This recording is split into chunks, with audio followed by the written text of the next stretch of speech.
Hello बच्चों। So let's see the question. यहाँ पे सवाल है जहाँ पे दो स्टेटमेंट्स दिए हुए हैं और हमको देखना है दोनों स्टेटमेंट के बारे में। हमें ये बताना है कि क्या स्टेटमेंट वन एंड टू दोनों करेक्ट है कि नहीं। अगर statement one is correct two is wrong, statement one is wrong two is correct, या दोनों स्टेटमेंट रॉन्ग है, या फिर पहला स्टेटमेंट और दूसरा स्टेटमेंट करेक्ट है लेकिन दूसरा स्टेटमेंट पहले वाले का करेक्ट एक्सप्लेनेशन है कि नहीं। ओके, तो अब हम दोनों स्टेटमेंट देखेंगे।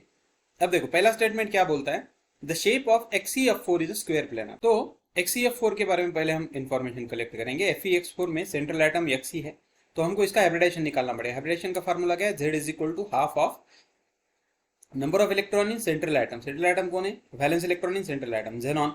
जेनॉन में वैलेंस इलेक्ट्रॉन कितने होते हैं, 8, plus number of unpaired monovalent atoms. Monovalent atom कौन है, फ्लोरीन, तो वो है 4। Okay, plus minus charges minus plus charge, लेकिन यहाँ पे चार्ज नहीं है तो उसको छोड़ दो। तो ये half into 12 that is equal to 6। मतलब इसका हाइब्रिडाइजेशन आता है sp3d2। इसकी ज्योमेट्री होती है ऑक्टाहेड्रल। ओके, अब यहाँ पे ज्योमेट्री नहीं पूछी, यहाँ पे शेप के बारे में पूछे। ओके, लेकिन यहाँ पे टोटल 6 होनी चाहिए, 6 में से 4 ही बॉन्ड है XeF4 में, मतलब 2 यहाँ पे क्या होंगे, मतलब यहाँ पे बॉन्ड पेयर कितने होंगे, 4, जबकि लोन पेयर कितने होंगे, 2। तो अब हम उसको, ये क्या है, उसकी ज्योमेट्री है। अब हमको उसकी शेप के बारे में पढ़ना है। अब शेप देखो, सेंट्रल कौन है, Fe, और उसके 4 एक्चुअल। ऑक्टाहेड्रल में क्या होता है, यहां पे भी एक होता है, यहां पे भी, लेकिन यहां पे 2 लोन पेयर है।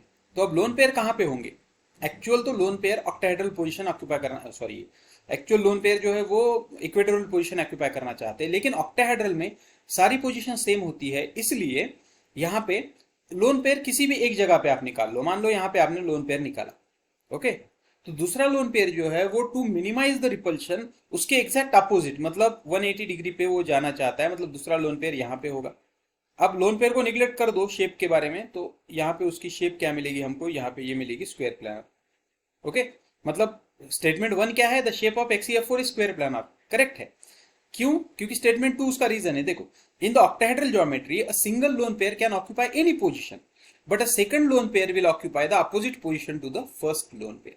इसका मतलब स्टेटमेंट वन एंड टू दोनों करेक्ट है, और स्टेटमेंट टू जो है वो स्टेटमेंट वन का करेक्ट एक्सप्लेनेशन है। तो यहाँ पे देखो इस ऑप्शन में the both the statements are correct or true, and the statement true is the correct explanation of statement 1. So hope you understood it well. Best of luck.